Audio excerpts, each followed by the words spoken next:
बच्चों, आज हम अपनी हिंदी पाठ्य पुस्तक नवीन पल्लव के अंतर्गत पाठ 9 मीराबाई के पद का वाचन करेंगे और इसके अर्थ को समझेंगे।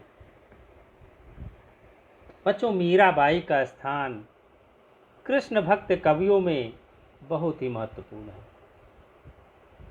मीराबाई का जन्म सन 1498 ईस्वी अर्थात 1498 में राठौर वंश की मेड़तिया शाखा के प्रवर्तक राव दूधा जी के पुत्र रतन सिंह के यहाँ राजस्थान में हुआ था। इनका विवाह उदयपुर के महाराणा भोजराज के साथ हुआ था। ये बचपन से ही भगवान कृष्ण के प्रेम में लीन रहती थी। बच्चों, इनके पति भोजराज की जल्दी ही मृत्यु हो गई थी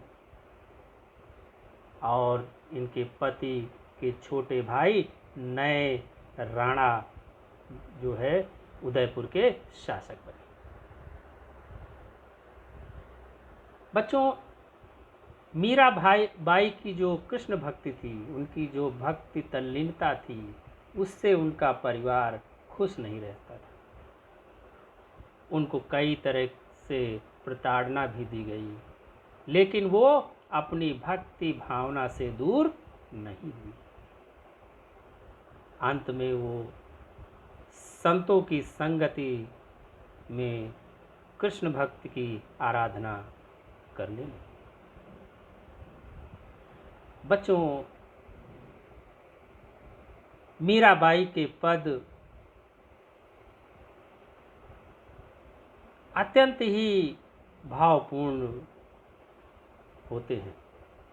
इन पदों में कृष्ण के प्रति मीरा की एकनिष्ठ भक्ति और समर्पण का भाव व्यक्त होता है।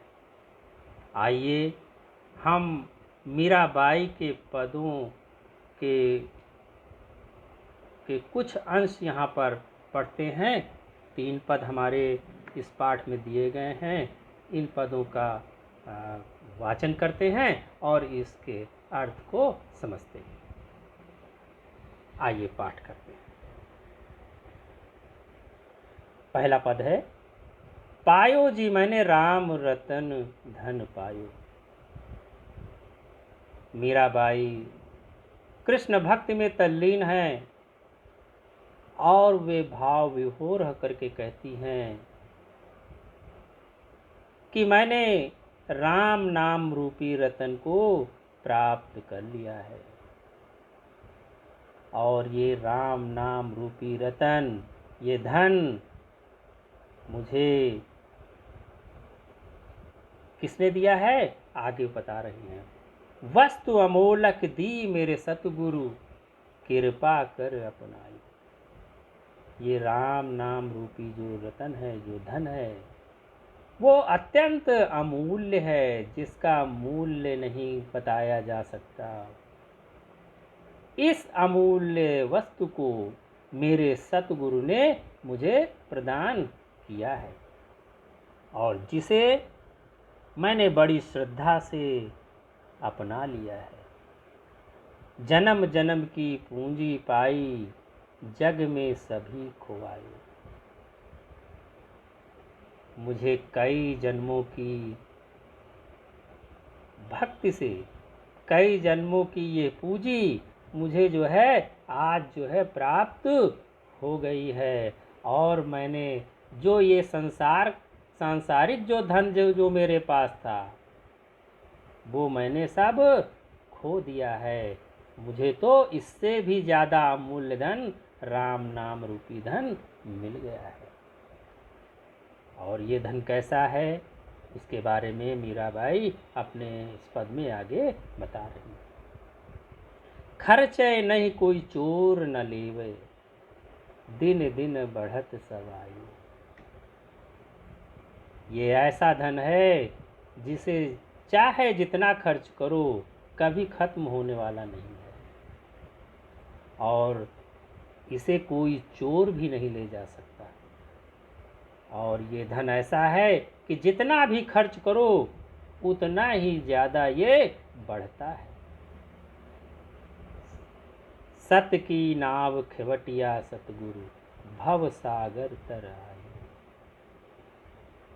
मीराबाई कह रही हैं कि मैं सत्य की नाव पर सवार होकर के इस भव सागर को मैंने पार कर लिया है।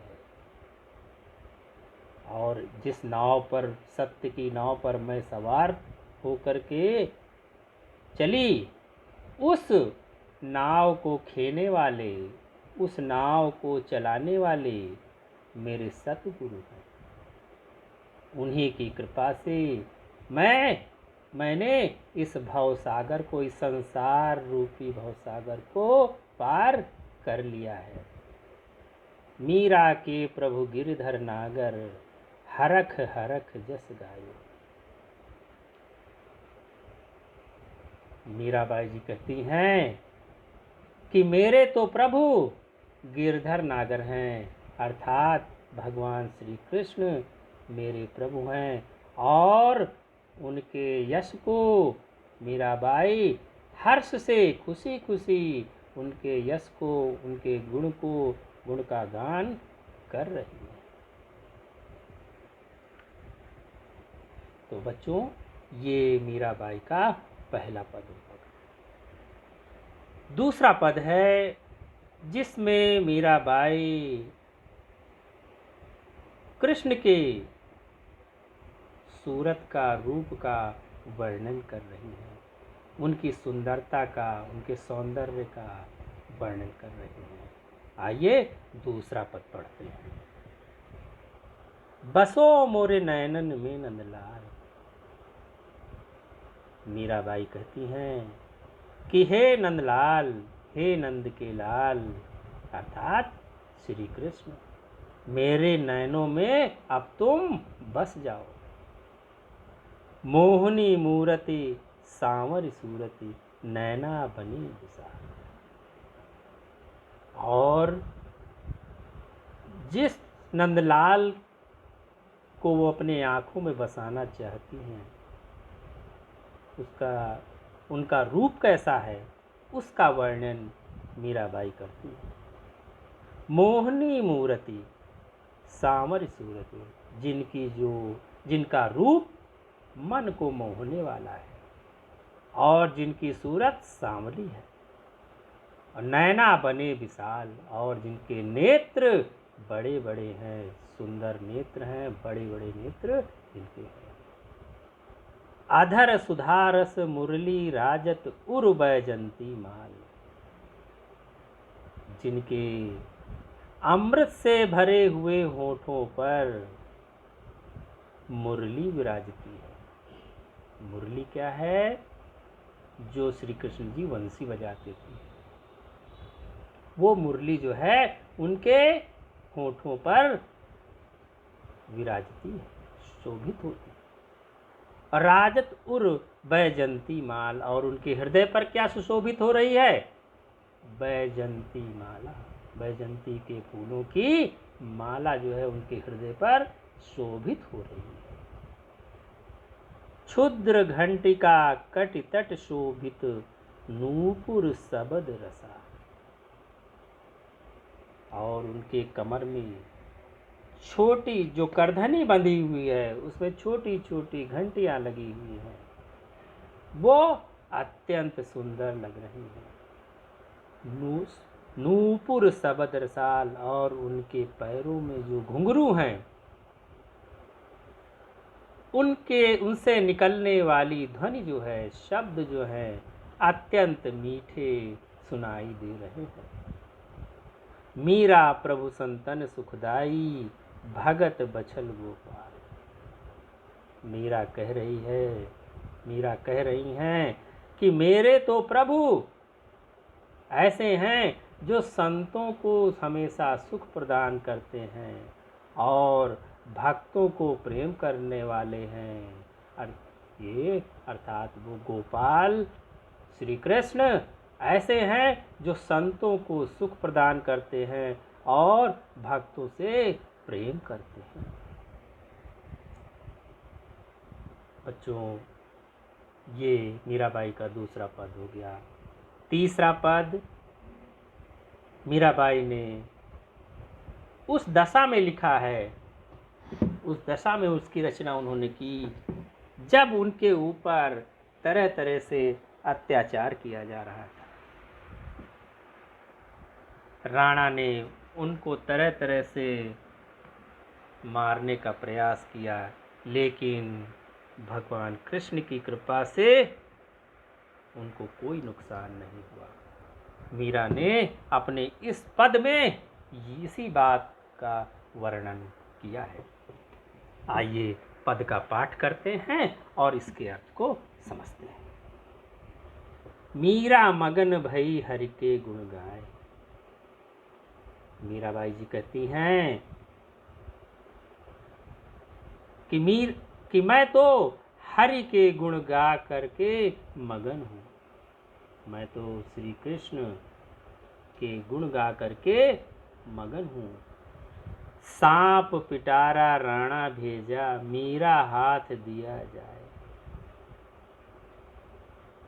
राणा ने सांप का पिटारा, जिसके अंदर ऐसा पिटारा भेजा जिसके अंदर सांप बैठा हुआ था, मीराबाई के पास भेजा और मीराबाई के हाथ में उसे दे दिया गया। न्याय धोए जब देखन लागी, सालिग राम गई पाए।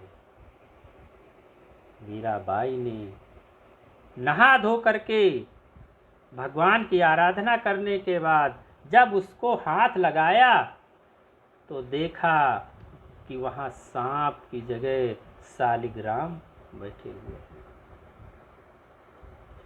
जहर का प्याला राणा भेजा, इमरत दिया बनाए। मीराबाई जी कहती हैं कि राणा ने जहर का प्याला भेजा, जहर से भरा हुआ प्याला भेजा, लेकिन मेरे प्रभु ने उसे अमृत बना दिया। न्याय धोए जब पीवन लागी, हो गई अमर अचाए। जब मीराबाई भगवान की आराधना करके, स्नान ध्यान करके, पूजा अर्चना के बाद उसको पीने लगी तो वो अमृत के समान हो गया, उससे उनको कोई नुकसान नहीं हुआ। सूली सेज राणा ने भेजी, दीजियो मीरा सुआए। राणा ने फिर एक बार जो है मीराबाई को मारने का षड्यंत्र रचा। उन्होंने क्या भेजा? सूली सेज, कांटों से बिछी हुई एक सेज भेजी। एक बिस्तर तैयार करवाया, पलंग, जिसमें कि जो कांटों से भरा हुआ था, और उसे मीराबाई के पास भेजा और दीजो, और कहा कि मीराबाई को इस पर सुला देना। सांझ भई मीरा सोवन लागी। जब शाम का समय हो गया, सोने का समय हो गया, मीरा जब उस पे सोने के लिए गई तो मीराबाई को ऐसा लगा कि मानो फूल बिछाए, मानो उस बिस्तर पर कांटे नहीं फूल बिछे हों, अर्थात वो जो कांटे थे वो फूल में परिवर्तित हो गए थे। मीरा के प्रभु सदा सहाई, राखे बिघन हटाए। मीराबाई जी कहती हैं कि मेरे प्रभु तो सदा मेरे सहायक रहे हैं, उन्होंने मेरे सारे विघ्न बाधाओं को हटाया है। भजन भाव में मस्त डोलती, गिरधर पर बल जाए। मीराबाई अपने गिरधर गोपाल के भक्ति भाव में बड़े ही तल्लीनता से इधर उधर डोलती रहती हैं और उन पर बलि बलि जाती हैं। तो बच्चों, मीराबाई के हमने ये पद पढ़े और इनके अर्थ को हमने समझा। बच्चों, मीराबाई के जीवन से या उनके पदों के पढ़ने से हमें ये संदेश मिलता है कि अगर पूरे समर्पण और विश्वास के साथ हम ईश्वर की आराधना करें तो हमारे सारे कष्ट समाप्त हो जाते हैं।